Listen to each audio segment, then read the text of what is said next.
Hello everyone, आप लोग का बहुत बहुत स्वागत है स्टडी पॉइंट यूट्यूब चैनल पर। I welcome you all to study point YouTube channel. और आज के इस पर्टिकुलर वीडियो सेशन में हम लोग जीके और साइंस के कुछ बहुत ही इंपॉर्टेंट 25 क्वेश्चन को डिस्कस करने वाले हैं।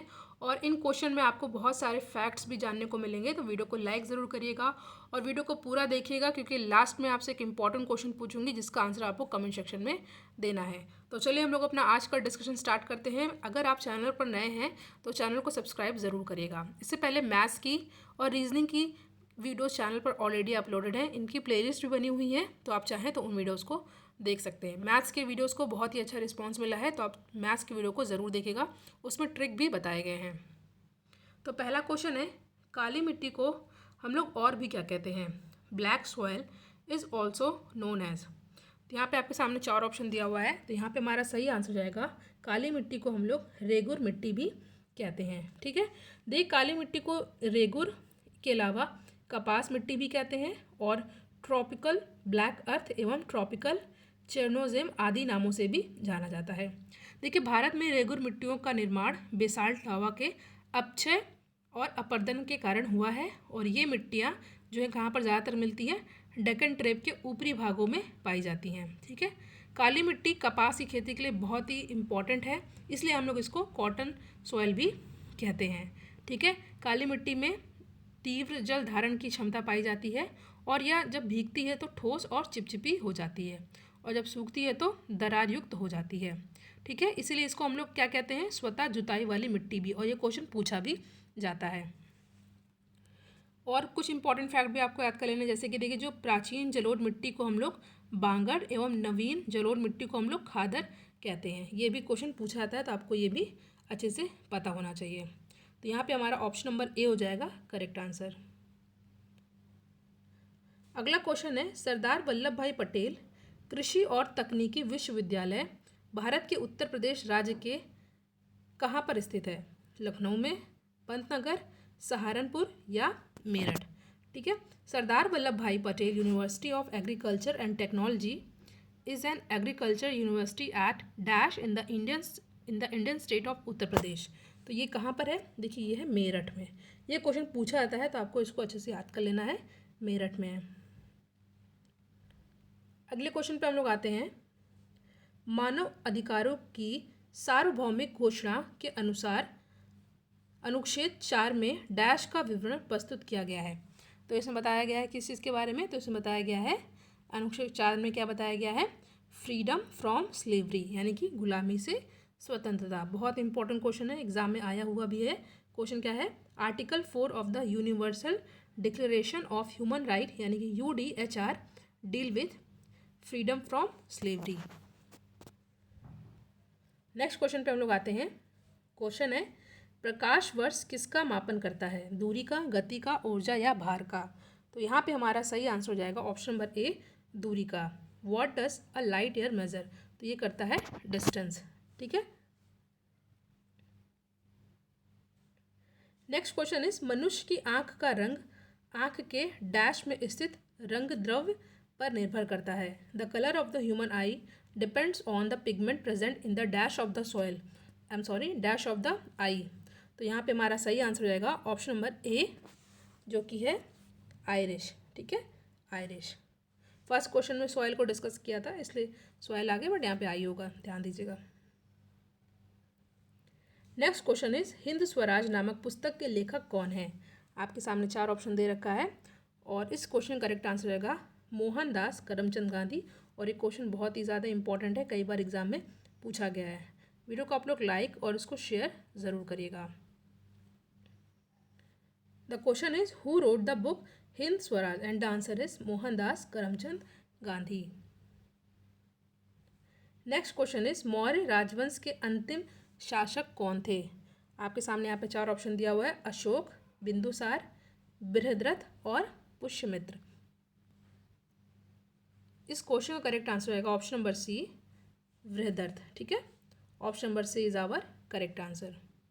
देखिए, मौर्य राजवंश के अंतिम शासक बृहद्रथ था, और बृहद्रथ की हत्या इनके सेनापति पुष्यमित्र शुंग के द्वारा 184 ईसा पूर्व में कर दी गई थी। ठीक है, वही क्वेश्चन है, who was the last ruler of Maurya dynasty and the answer is Brihadratha. Next question is प्राचीन भारत में जमदग्नि ऋषि का आश्रम जमानिया में था, जो कि वर्तमान उत्तर प्रदेश के डैश जिले में है। तो ये इस क्वेश्चन का आंसर होगा गाजीपुर। अगला क्वेश्चन है, राजा हर्षवर्धन ने डैश में वृद्ध विहार नामक ज्ञान के एक वृहत केंद्र की स्थापना की थी। कहाँ पर ये की थी? तो ये की थी, आपके सामने 4 ऑप्शन दे रखा है, ये किया था उन्होंने कन्नौज में। हिस्ट्री का इंपॉर्टेंट क्वेश्चन है, कई बार एग्जाम में पूछा गया है। क्वेश्चन इज उर्दू शायरी में फिराक गोरखपुरी के नाम से कौन प्रसिद्ध है? तो ये प्रसिद्ध है कौन? रघुपति सहाय। अगला क्वेश्चन है, राष्ट्रमंडल मानव अधिकार पहल का मुख्यालय कहाँ पर स्थित है? The headquarter of the Commonwealth human right initiative is located at new Delhi. ठीक है, ऑप्शन नंबर सी हो जाएगा यहाँ पे हमारा सही आंसर। और इसकी स्थापना जो है 1987 में हुई थी। कब हुई थी? याद कर लीजिएगा, 1987। क्वेश्चन इज बिम्स्टेक एक उप क्षेत्रीय समूह है जिसमें दक्षिण एशिया एवं दक्षिण पूर्व एशिया के 7 देश शामिल हैं। इसका मुख्यालय कहाँ पर है? ठीक है, तो इसका मुख्यालय कहाँ पर है? ढाका में है। Option number D is our correct answer. BIMSTEC is a sub regional group comprising of 7 countries of South Asia and Southeast Asia headquartered at Dhaka. ठीक है, ढाका किसकी राजधानी है? कमेंट सेक्शन में आप ज़रूर बताइएगा। कुछ एडिशनल फैक्ट आपको यहाँ से भी पता होने चाहिए। देखिए, ये एक क्षेत्रीय संगठन के रूप में बिम्स्टेक की स्थापना कब हुई थी? जून 1997 में हुई थी। और इस संगठन में भारत सहित नेपाल, भूटान, श्रीलंका, बांग्लादेश, म्यांमार, थाईलैंड शामिल है। ठीक है, पहले तो यहाँ पे 4 देश थे, भारत, श्रीलंका, बांग्लादेश और थाईलैंड के इनके आर्थिक सहयोग पर इसको संगठित किया गया था। बाद में जो है इसका जो है आपको बताया मैंने, इसका हेडक्वार्टर कहाँ पे है? ढाका में। नेक्स्ट क्वेश्चन इज पाल राजवंश के सर्वप्रथम राजा कौन थे? आपके सामने 4 ऑप्शन यहाँ पे दिया हुआ है, गोपाल, नंदलाल, धर्मपाल और Devpal.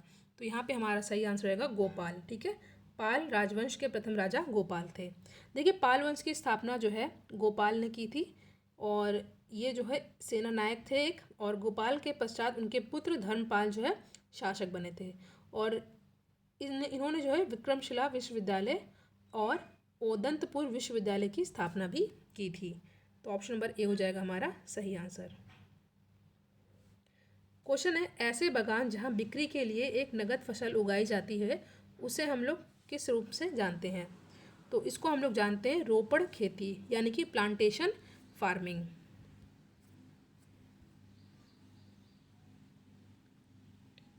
Next question is Neptune के अलावा अन्य किस ग्रह को नीला ग्रह कहते हैं? पृथ्वी, मंगल, प्लूटो या जुपिटर?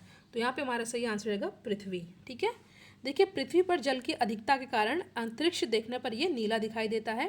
पृथ्वी को इसी कारण नीला ग्रह कहते हैं। ठीक है, नेक्स्ट क्वेश्चन इज निम्नलिखित में से कौन सा विकल्प निष्क्रिय गैस नहीं है? ठीक है, क्रिप्टॉन, आर्गन, जिनॉन या क्लोरीन? तो यहाँ पे हमारा ऑप्शन डी क्लोरीन जो है इसको हम लोग निष्क्रिय गैस नहीं कहते हैं। देखिए, निष्क्रिय गैस को हम लोग नोबल गैस कहते हैं, यानी कि अक्रिय गैस भी कहा जाता है, क्योंकि यहाँ ना तो इलेक्ट्रॉन मुक्त रहता है और ना ही ग्रहण करता है। इसकी प्रकृति निष्क्रिय होती है। नोबल गैस की संख्या टोटल 6 है, जिसमें हीलियम है, नियॉन है, आर्गन है, क्रिप्टॉन है, जिनॉन है और रेडॉन है। ठीक है, नेक्स्ट क्वेश्चन है, सर्वप्रथम किस देश ने महिला को मतदान की अनुमति प्रदान की थी? सऊदी अरब, भारत, न्यूजीलैंड या रूस? तो यहाँ पे हमारा सही आंसर रहेगा न्यूजीलैंड। ठीक है, वेलिंगटन है यहाँ की कैपिटल। देखिए, सर्वप्रथम न्यूजीलैंड ने कब 1893 में महिलाओं को मतदान की अनुमति प्रदान की थी। अगला क्वेश्चन है, भारत में अली बंधुओं कौन है ये? शौकत एवं मोहम्मद अली ने किस आंदोलन का नेतृत्व किया था? Which movement in India was led by Ali brothers, Shaukat and Mohammad Ali? There is 4 option given and the correct answer is option number B, Khilafat आंदोलन। ठीक है, ये कब हुआ था? 1919 से 1922 तक चला था। इस क्वेश्चन का आंसर आपको कमेंट सेक्शन में देना है, बहुत ही ईजी क्वेश्चन है ये। पॉलिटी का क्वेश्चन है, कमेंट सेक्शन में आंसर दीजिएगा इसका। क्वेश्चन है भारतीय संविधान के भाग 4 में किसका विवरण है? मूलभूत अधिकार का, राज्य के नीति निर्देशक सिद्धांत का, संघ के न्यायपालिका या संसद का? इसका आंसर आपको कमेंट सेक्शन में देना है। तो यहाँ पे हमने जीके और साइंस के कुछ इंपॉर्टेंट 25 क्वेश्चन को डिस्कस किया है। वीडियो को आप लोग लाइक एंड शेयर कीजिएगा। अगर आपको किसी भी क्वेश्चन में डाउट है तो कमेंट सेक्शन में पूछ सकते हैं। Thank you.